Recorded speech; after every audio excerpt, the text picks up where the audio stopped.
Il y a une ruée globale vers l'Afrique. Ce sont des choses que l'on ne peut même pas voir. C'est arrivé 16 fois. Elle crée un élément de guerre depuis l'Antiquité pour que la puissance émergente n'émerge jamais et maintienne son hégémonie.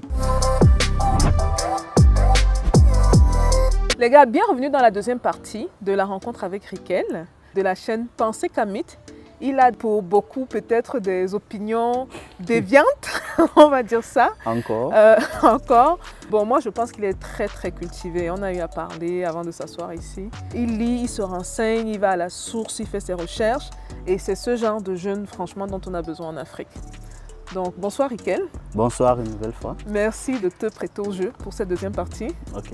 Bon, là, on va parler de géopolitique, de géostratégie, vu que c'est également un thème qui te passionne à quelque part. Ça me passionne même beaucoup. Bon, tu vois les jeux politiques et les mouvements politiques qu'on observe en Afrique, précisément au Sahel, parce que c'est là où ça bouge le plus.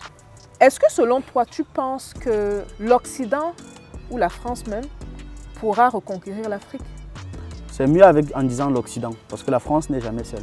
Okay. Elle est vraiment accompagnée de tout son bloc. Et la réponse à la question, je vais être simple, non. Parce qu'aujourd'hui, il y a... Mais attention, est-ce que c'est un homme positif ou c'est un homme réaliste? Justement, ou un homme rêveur? C'est un nom réaliste. Okay. Parce que, au-delà du rêve, on se rend bien compte qu'il y a un mouvement global qui est en place. Et ce mouvement-là n'est pas simplement impulsé par l'AES. C'était là bien avant, ça germait. Il a juste fallu d'une étincelle. Et tu as vu que ça a créé littéralement une réaction en chaîne en réalité. Ce n'est pas simplement une question de dire que non, ils ne peuvent pas parce qu'ils ne mettent pas les stratégies en place. On le disait. Ils sont extrêmement planificateurs. Et ils ont des points à des endroits où on ne peut même pas imaginer, tu vois. Il y avait une phrase là que j'aime parfois dire, c'est que les secrets qui se transmettent entre présidents, entre hautes personnalités, ce sont des choses que l'on ne peut même pas voir. Que même si on nous met ça devant comme ça, on ne peut même pas voir. Mais malgré tout, il y a cet instinct-là, une fois de plus, qui entre en jeu. Et cet instinct-là, actuellement, est en mode, on veut être libre. Même ceux qui veulent être soumis, veulent être libres. C'est-à-dire qu'ils sont soumis simplement parce qu'ils ont tellement connu cette dynamique, cette façon de fonctionner, qu'ils n'ont pas d'autre chose, ils ont peur de l'inconnu, tu vois. Mais dans les grandes lignes, c'est possible. C'est possible que l'Afrique gagne cette fois-ci. En fait, il y a plus de probabilités que l'Afrique gagne, que le monde non occidental gagne, parce que ça part aussi avec toute une vague. L'Afrique n'est pas seule sur le coup, on ne saurait être seul sur le coup. Que tout le monde occidental perde et que tout le monde non occidental gagne. Oui, mais quand tu dis que l'Afrique va gagner, est-ce que c'est l'Afrique en elle-même ou c'est parce que l'Afrique est aidée par d'autres puissances? C'est parce que l'Afrique est aidée par d'autres puissances, comme tout le monde. Il n'y a personne... Non, ce n'est pas l'Afrique proprement dite. C'est un bloc. C'est grâce aux autres puissances. Oui, c'est un bloc. C'est un bloc anti-Occident. J'aime le jeu de mots. L'oxydation. C'est un bloc anti-Occident, littéralement, qui se met en place et qui structure son univers parce qu'en face, il y a un bloc qui est là pour oxyder les autres. Littéralement. Comme je dis, le jeu de mots, il est même très pertinent ici. Il est là pour corroder, ainsi comme la rouille sur le fer. Ça veut dire que tu as une structure solide, forte. Et eux, ils sont là pour gratter, affaiblir ça, pour enfin vous mettre au sol et pour rien. Tu penses vraiment qu'on assiste présentement à une réorganisation du monde? Oui, on assiste à une réorganisation du monde et ce à toutes les échelles, que ce soit économique, militaire, même scientifique. Parce qu'on a tendance à oublier le volet scientifique dans les rapports de force. Les pays généralement avec le meilleur développement technologique sont ces pays-là qui ont la capacité de pouvoir supplanter les autres. À quel moment par exemple la Chine perd l'avantage par rapport au monde, si on parle du Moyen-Âge? C'est là où, parce qu'elle était très avancée, la poudre, l'imprimante et consorts, les canons. Et elle perd la route à quel niveau? Quand elle n'arrive pas à rattraper l'invention du train. C'est l'invention du train vraiment qui permet l'expansion aussi rapide de l'Occident. Parce que là maintenant, c'était extrêmement facile pour eux de quitter d'un point du continent à un autre point de leur continent. Tu vois?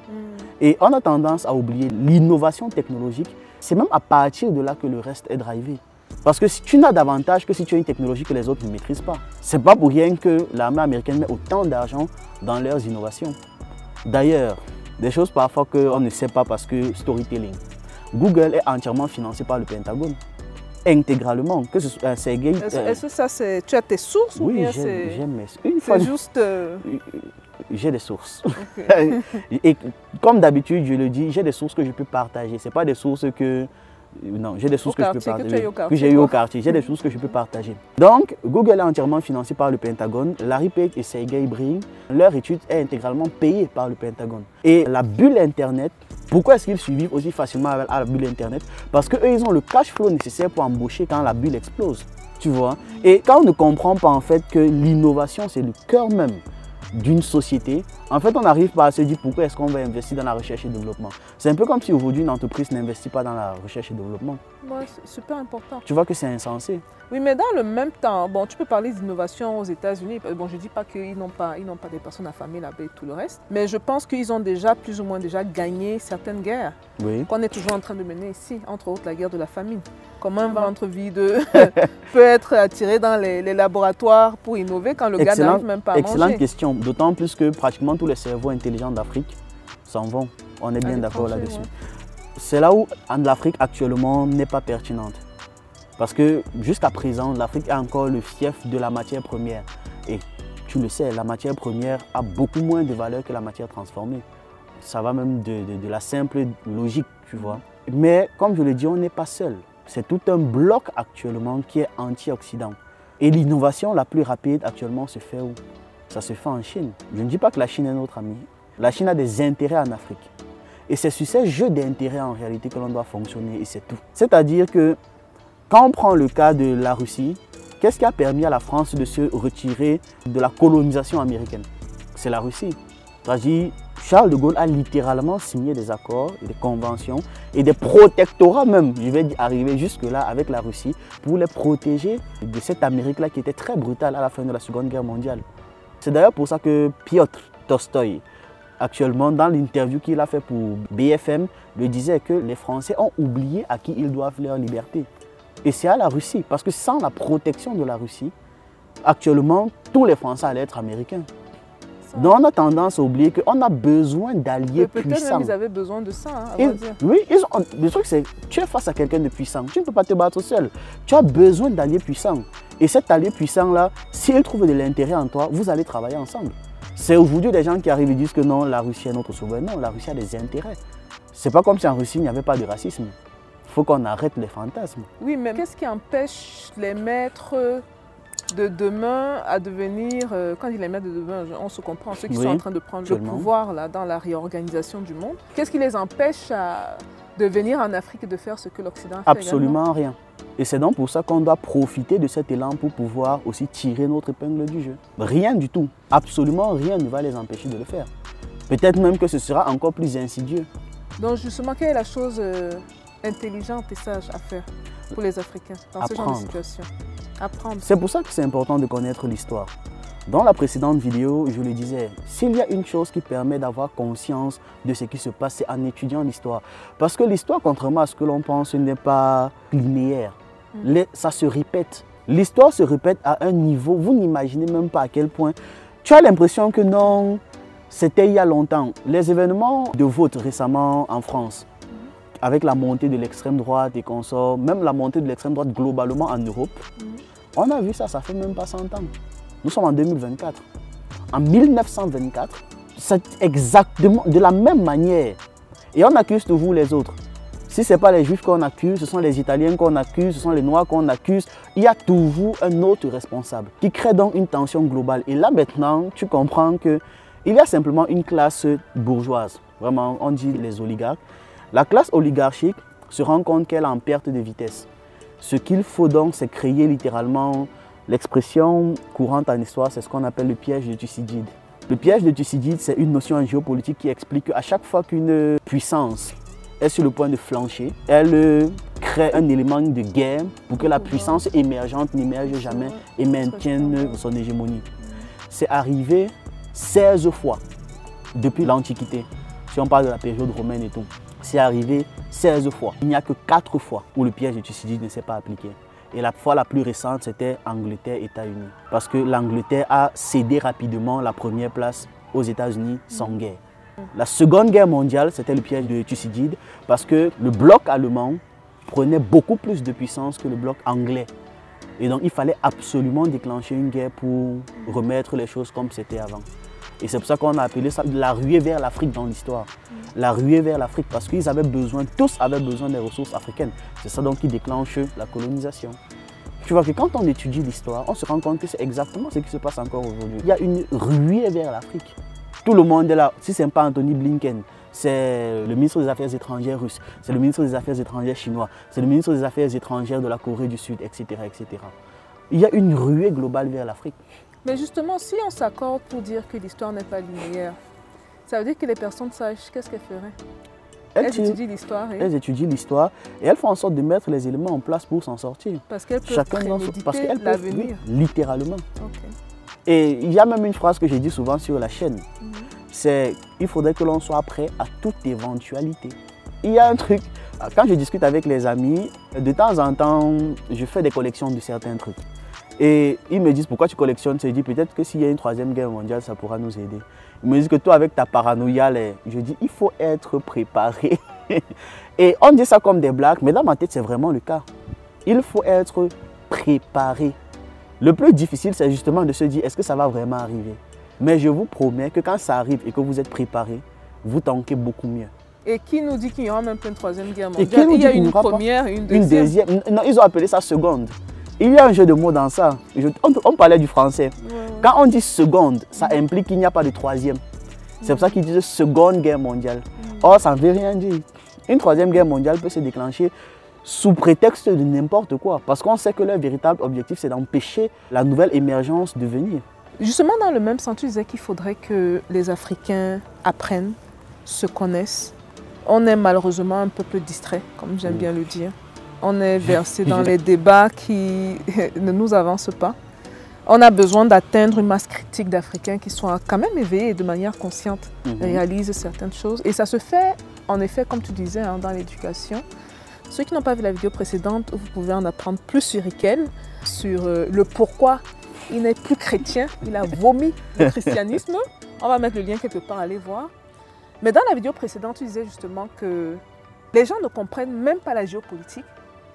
Et tu as pris l'exemple du Mali où les puissances occidentales veulent le nord du Mali parce que c'est le point le plus élevé du monde, à partir duquel tu observes tous les autres continents. Donc ce n'est même pas pour les ressources comme beaucoup penseraient. Non, parce que les ressources il y a en Mauritanie et au Niger. En Mauritanie, ils exploitent le pétrole, au Niger, c'était l'uranium. Mais au Mali précisément, ce qu'ils veulent, c'est le nord parce que ça permet l'espionnage en fait. Ça permet de se renseigner. Et les gens qui parlaient de l'or et de toutes ces affaires. Ce n'est qu'un bonus. L'un n'empêche pas l'autre. L'un n'empêche pas l'autre. N'oublions pas. Ce n'est qu'un bonus, simplement parce que c'est à partir de là en fait que même le terrorisme mondial est distribué. Et je choisis bien les mots distribué. C'est comme un jeu de cartes. C'est-à-dire, non, toi tu 2 cartes, toi 3 cartes, 3, 4 cartes. Parce que c'est distribué. Mais imagine que tu as le point qui permet d'observer tout le monde. On est d'accord que c'est le point que tu veux.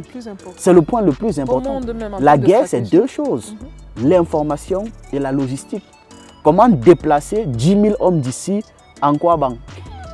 Comment les déplacer? Et maintenant, est-ce que la route que je prends ici est la bonne route à prendre? Voilà les 2 choses qui font la guerre. Donc, si tu as le fief de l'information et ensuite que tu as toute la région du Sahel, et on le sait, est d'une richesse immense en ressources, qu'est-ce qui leur manque? Ça, c'est intéressant d'avoir Riquel sur la chaîne. Hein. Avec lui, depuis qu'on a commencé l'interview, là, j'ai noté 1 ou 2 choses très intéressantes, ce qui n'arrive pas tout le temps. Maintenant, une autre question, on va finir sur celle-là, sinon je vais te retenir ici au moins jusqu'à minuit. Une autre question importante. Comment entraîner les jeunes, les plus jeunes, comme je vous appelle, les moins de 30 ans, comment développer cet amour de la connaissance de soi, de la géopolitique, en dehors, bien sûr, d'aller sur sa chaîne Pensée Kamit, hein, mais comment justement encourager les jeunes, peut-être ceux qui n'ont pas eu la chance de grandir peut-être dans ton environnement, d'avoir l'amour de la connaissance ou l'amour du risque. Comment les encourager dans cette voie-là? À cette question, je vais avoir 2 approches. Oh bon, ce n'est pas 2 approches, je vais juste dire une chose avant de répondre à la question. Alors, la première chose que l'on doit comprendre, c'est que ce n'est pas une majorité d'Africains qui doivent porter l'Afrique. En fait, pas du tout. Personne ne fait ça. Aucun peuple n'est porté par la majorité. C'est pour ça que la démocratie, d'ailleurs, ça c'est un concept fumeux. Ça n'existe pas. En fait, ceux qui doivent porter l'Afrique, c'est une minorité d'Africains très puissants Cette minorité-là doit être extrêmement puissante. On parle des grands oligarques, les grands oligarques anglais, américains et consorts, qui portent l'Angleterre, la France, les États-Unis, la Chine, etc. Ce sont ces mêmes oligarques qu'on doit avoir ici. Parce que tu as déjà essayé d'organiser quelque chose avec 2 personnes. Ça marche, non? Oui, très bien. Mais les grands groupes, c'est vous avez déjà essayé 20 personnes. Oui, c'est... Maintenant, imagine si vous êtes 3 millions, 10 millions, 500 millions. Tu vois que c'est impossible. Mais s'il y a une minorité d'hommes et de femmes, de personnes très puissantes, de familles très puissantes, et c'est comme ça qu'ils ont structuré de leur côté, ça va permettre donc d'imposer un certain nombre de rythmes à la société. Parce que c'est l'argent qui dirige le monde dans un monde capitaliste. Quand on arrête avec les rêves. Ça donc, c'est une première partie. C'est important qu'on ait ça en tête. J'adresse ce mot aux personnes comme toi qui ont déjà une certaine puissance. Pensez vraiment à créer un groupe de personnes. Vous restez secret, on n'a même pas besoin de savoir que vous existez. Et vous faites votre travail. Voilà. Maintenant, pour répondre même à la question avec mon approche, et c'est ce dans quoi est-ce que je m'inscris, ça tombe même bien parce que c'est mon domaine, pour pouvoir permettre à une grande majorité d'Africains de connaître leur histoire et d'aimer leur histoire, on peut passer par l'entertainment, littéralement. Jeux vidéo, dessins animés, films. C'est comme ça que les États-Unis nous ont pris. On refait la même chose. On ne réfléchit pas trop. Tout le monde propage sa culture par les dessins animés, par les jeux vidéo et les films. On me parlait du peuple distrait, les Africains. Oui, tu les distrais justement. Tu les distrais dans les films éducatifs. Oui, oui. On a tendance à oublier, mais tous les dessins animés qu'on regarde, actuellement moi je regarde Jujutsu Kaisen, c'est un dessin animé de sorciers. Je connais très bien. C'est la culture japonaise. Je connais le métro de Shibuya à la perfection. Je suis sûr que si j'arrive maintenant à Shibuya, je vais dire, ah, je reconnais le Musi. C'est de la distraction. Mais il y a énormément de culture japonaise à l'intérieur. C'est tout ce qu'il faut faire. Distrayons-les, mais donnons-leur dans cette distraction l'intérêt. Je me rappelle quand j'étais petit, je voulais faire le super guerrier. Qu'est-ce qui nous empêche de remplacer un Sangoku par un personnage noir? Une divinité aussi, comme on en a autant. Moi, une des divinités qui me plaît beaucoup, c'est Mangila, personnellement. Mangila, c'est une divinité des eaux, pour préciser, et c'est la divinité de la justice paternelle. C'est-à-dire, c'est le père que tu appelles à la rescousse quand on t'a fait du tort. Mais quand toi, tu fais du tort, il te frappe, comme un papa en Afrique. Tu ne peux pas faire le désordre et l'appeler. Donc lui, c'est Mangila, et Mangila a une tête de lion et une épée à la main.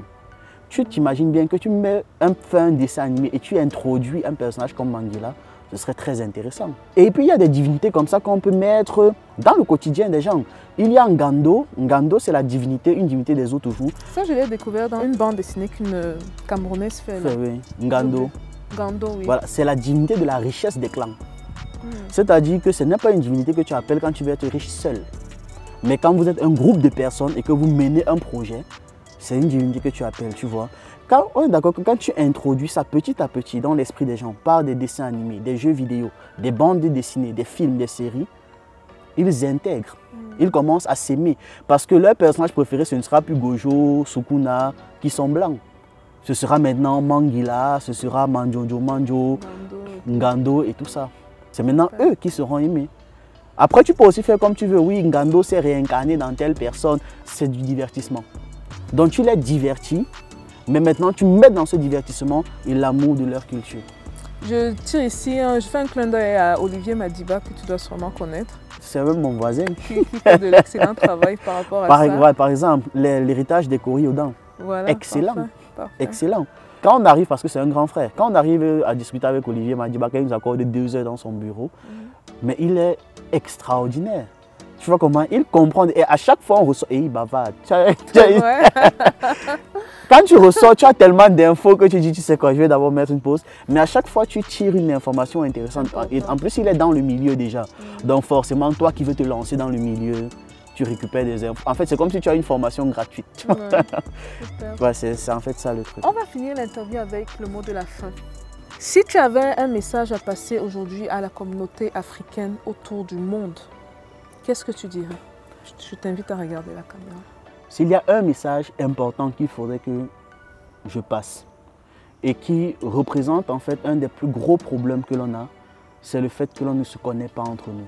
Je parle bien de la communauté noire à travers le monde. Nous qui sommes en Afrique, on ne connaît pas ce que vivent les Antillais, les Guadeloupéens, ceux qui sont en Australie, aux États-Unis ou partout ailleurs dans le monde. On a une vision, tous collectivement avons une vision fantasmée des autres.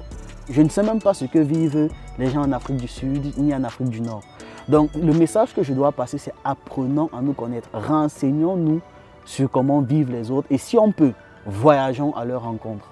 Voyageons pour voir comment sont nos frères ailleurs dans le monde. Ça va énormément nous inspirer et nous rendre compte qu'en réalité, on est tous pareils, identiques.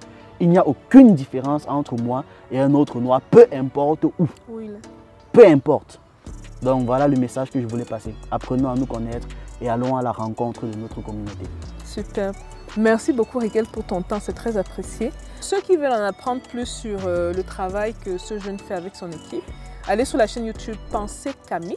Oui. Si vous n'êtes pas prêt à entendre certaines vérités, là, surtout sur le plan spirituel, n'allez pas.